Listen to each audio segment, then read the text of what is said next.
What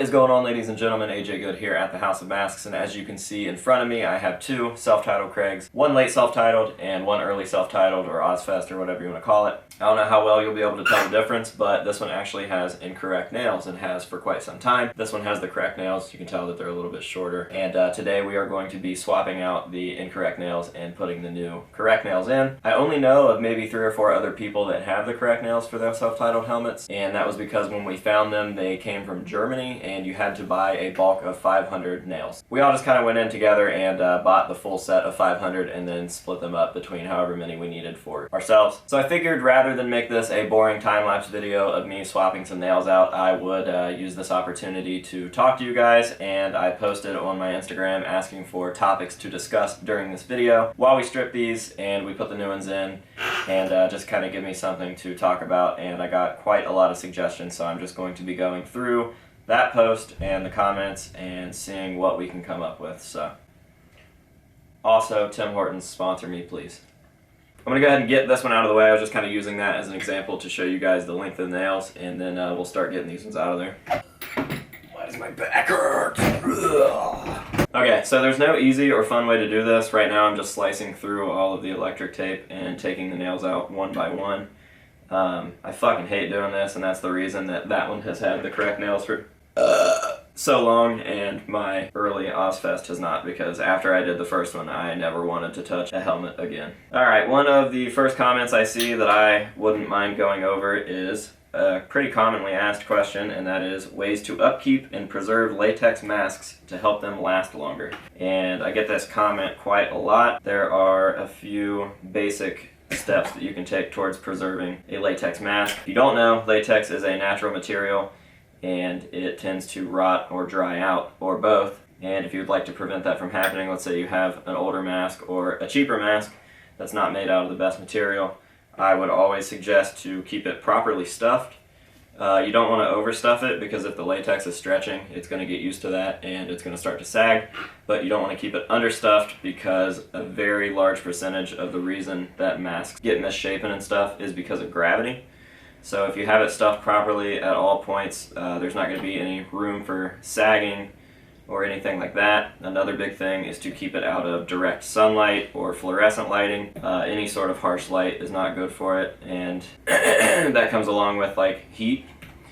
Big reason that certain lights are not good for masks is because of heat. So if you keep them down low, I always see people that want to put their mask shelves as high as possible, and I've never understood that, because in most instances, if you put your arm up in the air, you can literally feel a temperature difference. And if your mask is in something that you can feel is super hot, it's clearly going to melt. So heat, sunlight, and make sure that you have it properly stuffed. Another thing, if you wear them often, is to keep them dry and powdered. So if you have been out sweating in your mask at a haunted house or whatever for an hour or 2 or 3, and you take it off, make sure to wipe the inside out with like a damp cloth. Make sure to get all of those like skin oils and stuff out, because that's fucking gross and it will obviously break down the material. And then powder it. You can use like talcum powder or baby powder, and that will kind of lock all of the, what's the word I'm looking for? I don't know. Stops it from being dry and gross, and damp and gross also from the sweat. So those are my big things. Proper display, no sunlight, good stuffing, away from heat, and make sure to, I guess, upkeep, clean, and keep the mask dry. Next one I saw a couple of these was like 2019 goals, or channel goals, or what we're going to try to do in 2019. I thought that was a pretty good one. Kate and I are currently looking for a house, so clearly I would love to start setting up a mask room in 2019 and have a decent place to showcase all of my stuff, as well as like a permanent place to film and edit and stuff, because right now we're bouncing between my house and her house, and we live 2 cities away, or I guess in 2 different cities, a city apart, whatever. And it's not the funnest or the most productive thing to drive back and forth a bunch of times a week. So when I moved into this house, I had started clearing the basement out. There was like a large room downstairs that I was going to finish, and I kind of gave up on that, not only because I was writing a lot and just wasn't feeling the mask stuff at the time, but also because when me and Kate got together, it was pretty quickly that we talked about moving in together, and I just didn't want to waste a bunch of money and time and set everything up just to take it down if we got a place in a month or 2 or 3 or whatever. It just wouldn't seem worth it to me. So that's why everything is here and messy, and at my dad's and messy, and even at the old apartment and messy. So as soon as we can get a more permanent setup, we should be able to get some cool stuff rolling. So that's my biggest one for 2019. That's what I'm looking forward to the most. We're moving in together? Kate just found out that we're moving in together, apparently. Do's and don'ts of mask collecting. Aside from the display talk that I talked about earlier, how to upkeep your masks and display them properly, don't come to my group and complain about seeing too much Slipknot or too much Myers. Kate says, do collect masks. That is a good one.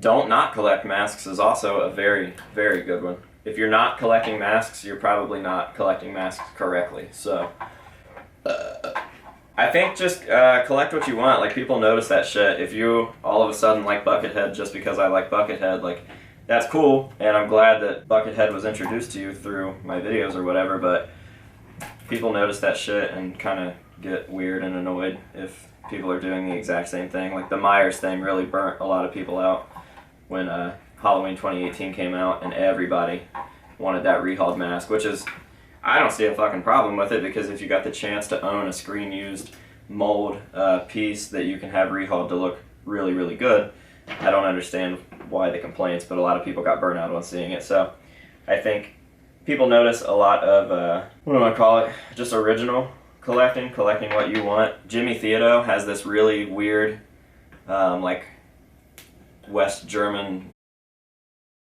Alright, sorry about that. My battery died because I am a professional YouTuber. Anyways, I was about to bring up the fact that Jimmy Theodo, aka Museum of Random on Instagram, has this, what he calls the Derby Clown set. And it's basically just a collection of a bunch of West German inspired masks. So they all look like West G clowns. They were all like modeled after West G clowns, but it's like different artist interpretations. And it's not something that I would do, but it's fucking rad to see that someone out there is doing it, and he's super passionate about it, and a lot of people realize that and notice it. So that's the type of shit that I'm talking about when I talk about originality or collecting the way that you want to collect. Like, you don't have to collect self-titled masks just because those are the coolest set of Slipknot masks. If you don't really like them or whatever, then don't collect them. Collect what you want to collect. So I guess that was my biggest point with the whole like original or just collecting what you want to collect type thing.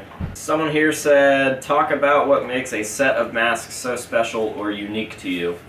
Once again, it's just personal opinion, doing what you want to do, collecting what you want to collect. I always end up finding something that someone else hasn't done and really trying to go for that. And that's the reason that I went so hardcore with the Joey Jordison collection. I tried to knock out all of the masks that he wore between Mate, Feed, Kill, Repeat and Iowa, because I hadn't seen somebody do it and do it to a T.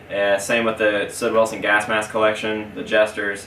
I think I was the first and only person to ever do a full unconverted original self-titled set, so all unconverted masks that are OGs, no recasts, the real dummy, real ghost glow, real vintage West German clown, stuff like that. I just like when you can tell that somebody's stoked about the set that they're doing. And even though I pretty much live for replicas, it's cool to see people doing custom stuff. So yeah, I think that pretty much covers it. Gunnar Barron said, I would like to see you discuss some projects you have planned for this year.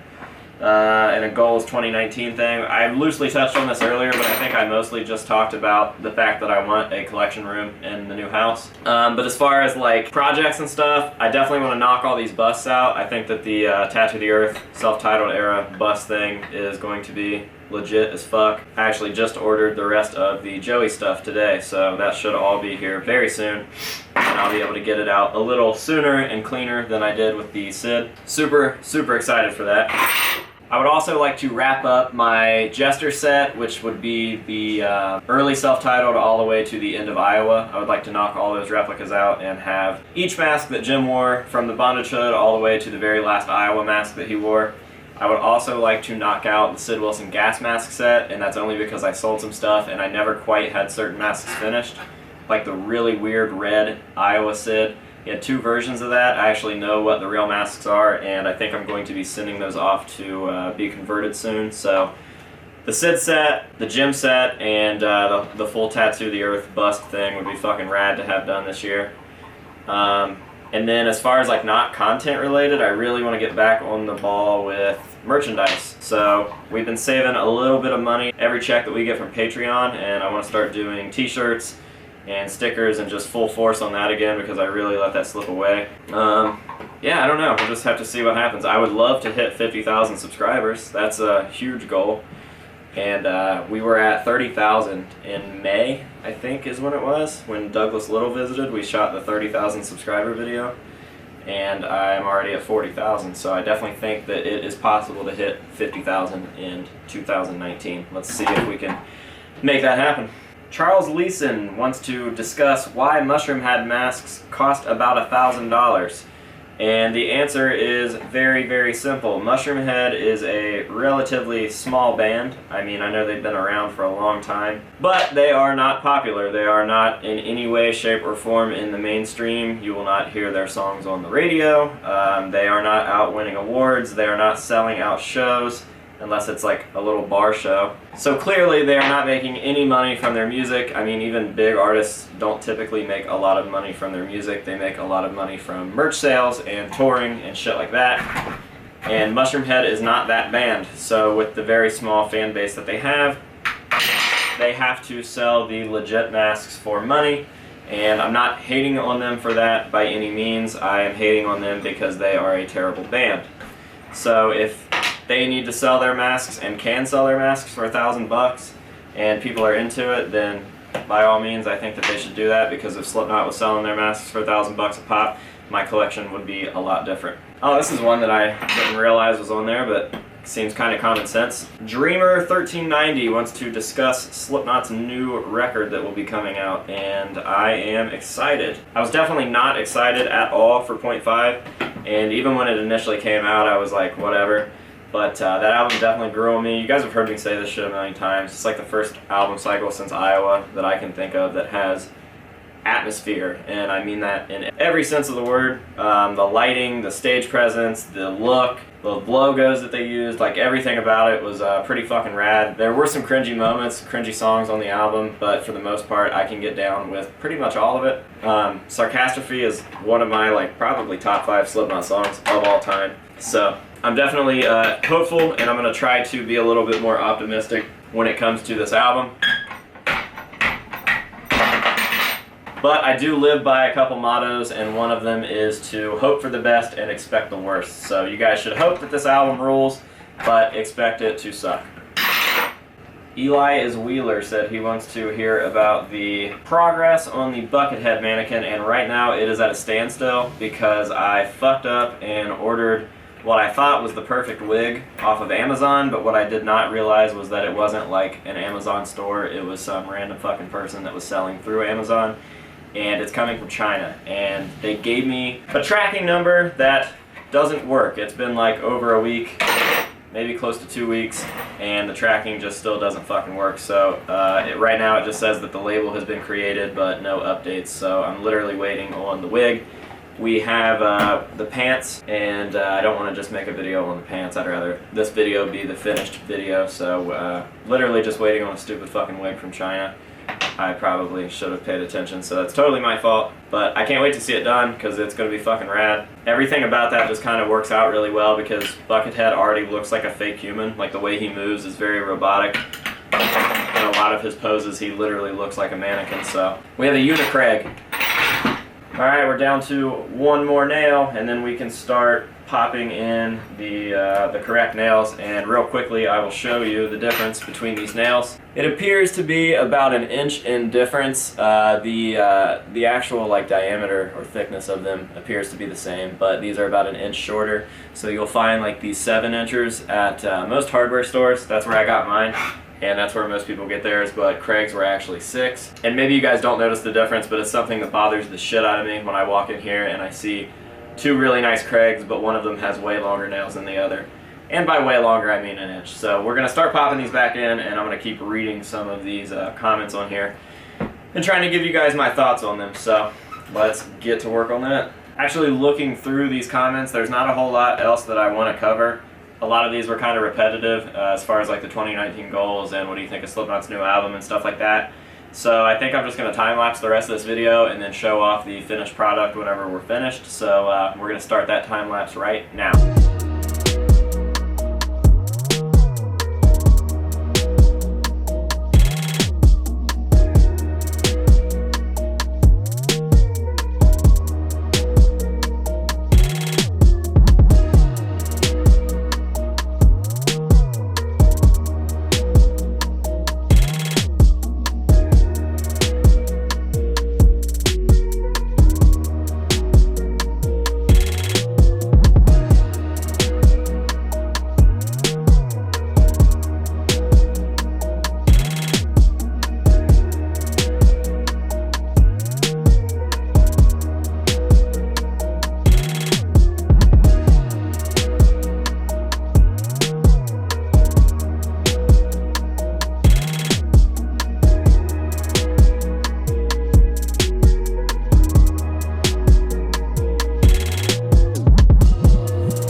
Alright guys, that is going to be it for this video. I'm sorry that it was so choppy and the battery died and then I ran out of questions and stuff. But I hope that you enjoyed it and we will see you later.